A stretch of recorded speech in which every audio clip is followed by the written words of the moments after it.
Morning all, and we're going to start the day with the 1993 conference final championship review of the LA Kings and the Toronto Maple Leafs. From 1993, it is the most noteworthy series for all the wrong reasons if you're a Leaf fan.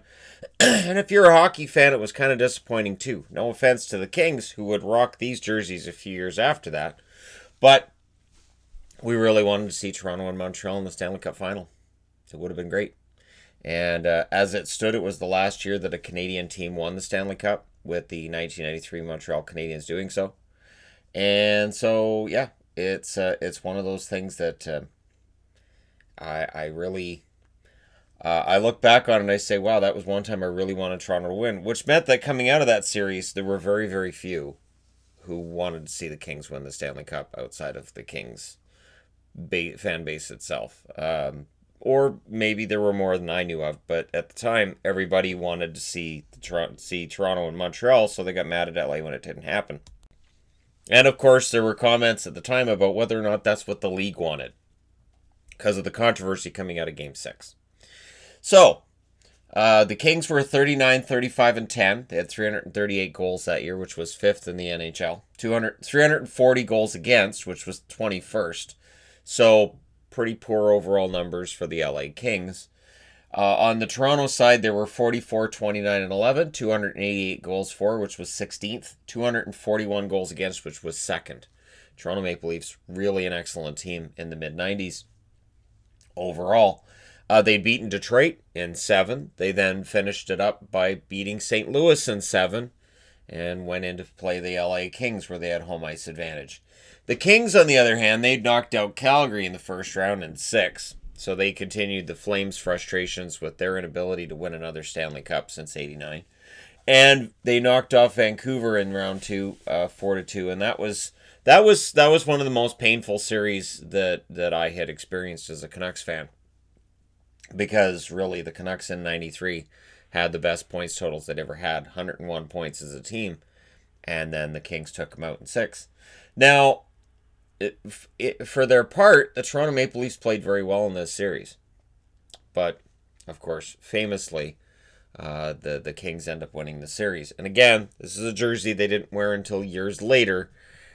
And I'm not saying this is why Gretzky wanted out of LA, but I'm not saying this is why Gretzky, I have to wear that. You guys are going to make me wear that. You know Keenan won't let his guys wear stupid-looking jerseys, right? Can I go to St. Louis? Anyways, first period of Game 1. Doug Gilmour gets the Leafs off to the right start. Goal from Bob Rouse and Glenn Anderson at 17-19. Yeah, there are some former Oilers showing up in this series. Second period, Conacher scores from Gretzky at 14:59. So Pat Conacher on the board, and it's a 1-1 tie after 2. Third period, the Leafs at home, they assert themselves.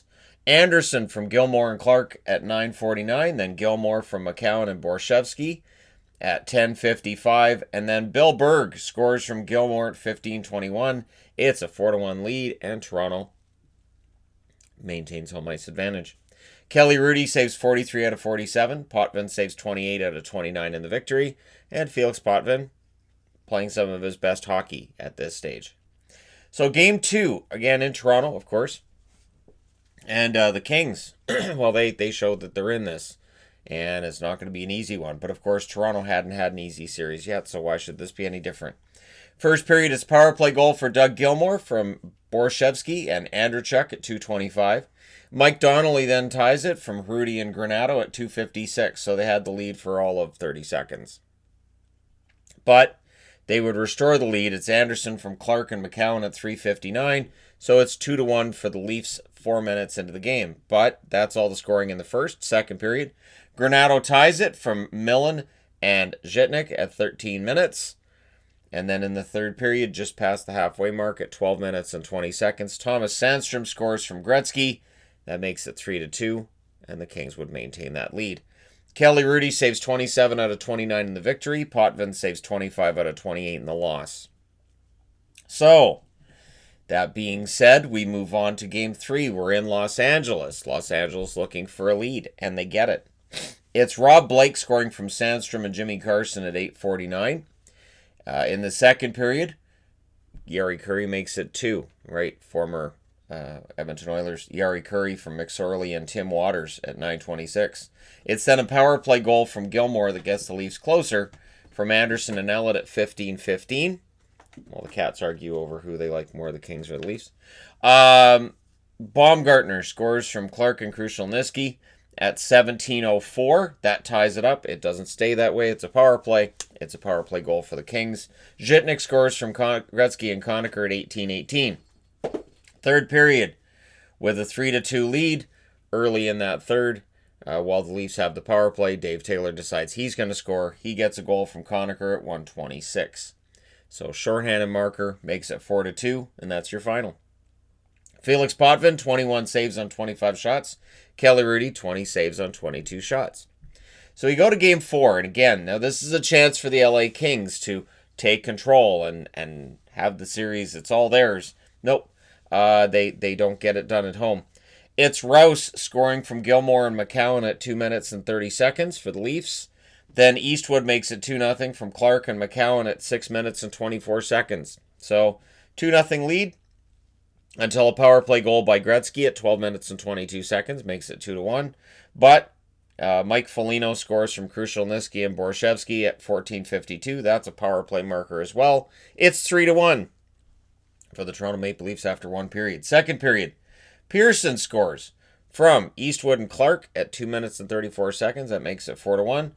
There's no more scoring in the second, but in the third, the Kings make it kind of close. Blake scores from Gretzky and Daryl Sador at 10 minutes and 59 seconds. That's as close as the Kings get. It's a 4-2 win for Toronto. They take back home ice advantage. Felix Potvin makes 23 saves on 25 shots. Kelly Rudy saves 21 out of 25. So, Toronto outduels them on basically every level in this game. Power play markers, they're tied on that. So yeah, all right, they lead them in everything else. So we go back to Toronto, Game 5. And Toronto in Game 5, they do pretty well. First period, no scoring. Second period, Shewchuk scores from Robitaille at 1 minute and 53 seconds. And then Curry scores from Reichel and Zhitnik at 14:15. So 2-0 LA. Cue the comeback. Power play goal by Krushelnyski from Gilmore and Rouse at 16:11. We then go to the third period, and Lefebvre scores to tie it from Gilmore and Rouse at 8 minutes and 43 seconds. Rouse had a pretty good series. Just going to throw that out there. Bob Rouse, not known as an offensive defenseman, pretty good series for him. In overtime at 19 minutes and 20 seconds, so as we're into the last minute of the first overtime, Glenn Anderson scores from Andrechuk and Rouse, and the Toronto Maple Leafs win it. So, Rudy saves 31 out of 34 in the loss. Potvin saves 41 out of 43. One of his best performances. And, things look pretty darn good going into Game 6 for the Toronto Maple Leafs. So they go to LA. All they got to do is win one, right? And then they're in the Stanley Cup Finals against the Montreal Canadiens. Glenn Anderson scores from Gilmore at 57 seconds in the first period. Doesn't take him very long to get going. However, Tony Granato scores from Sador and Donnelly at 10:32. Second period, Wendell Clark restores the lead for Toronto from Foligno and Krushelnyski at 3 minutes and 57 seconds. LA would tie it not long after. Power play goal by McSorley from Sandstrom and Robitaille at 8 minutes. And then another power play marker, Sador from Curry and Robitaille at 10:22. And then, hey, you like power play goals? Here's another one. Luc Robitaille from Blake and Sandstrom at 16:27. So 3 power play goals for the Kings in the second period. Make it a 4-2 lead for the LA Kings. So kind of an implosion there by the Toronto Maple Leafs. Not talked about a lot because this is the game that's talked about for some completely different reason. Third period, Wendell Clark scores from Rouse and Krushelnyski at 11:08. And then Wendell Clark scores his hat-trick goal from Gilmore and Gill at 18:39. So with 1 minute and 21 seconds left in the third, the Toronto Maple Leafs tie the game. And we go to the infamous overtime. And it's not long into overtime. And what happens is that Gretzky hits Gilmore with his stick. The officials didn't see it or didn't call it. And depending on your point of view, you may believe didn't call it, you may believe didn't see it. And again, it's a debate that's raged long enough that even now you'll see articles about it on Sportsnet and TSN the 1993 series, on this series, and on the goal. Gretzky scores shortly after, hitting Gilmour in the face with his stick. And Robitaille and Sandstrom draw the assists at 141. By today's standard, it's not going to count. It's going to be an automatically challenged, oh, that's a penalty kind of thing. Potvin, 30 saves on 35 shots in the loss. Rudy saves 28 out of 32 in the victory. The LA Kings force Game 7. But Game 7's in Toronto. So Toronto, they won at home there. They won at home there. They've won 2 out of 3 at home. They'd have to feel pretty good. But early on, there's some concern in Toronto. First period, shorthanded goal by Wayne Gretzky from McSorley and Curry at 9:48. And I can only assume that Toronto fans showered him with cheers and adulation as the greatest of all time when he scored the first goal of Game 7 after what had happened in Game 6. I can only assume. Then Sandstrom scores from Gretzky and McSorley at 17:30. It is 2-0 for the Kings after 1. Toronto fights their way back. Power play goal by Wendell Clark from Andrechuk and Gilmour at 1:25. And then Glenn Anderson scores from Gilmour and Lefebvre at 7:36. It's a tie game.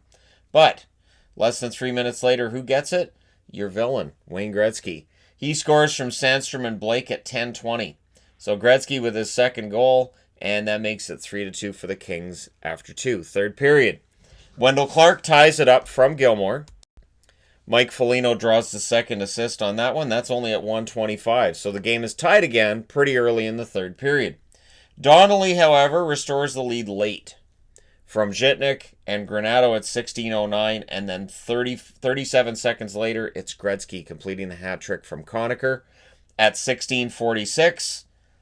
The Leafs would get a 5-4 goal. It's Dave Ellett from Dave Andrechuk at 18:53. That makes it 5-4, and that's as close as the Leafs would get. They would lose this one in 7.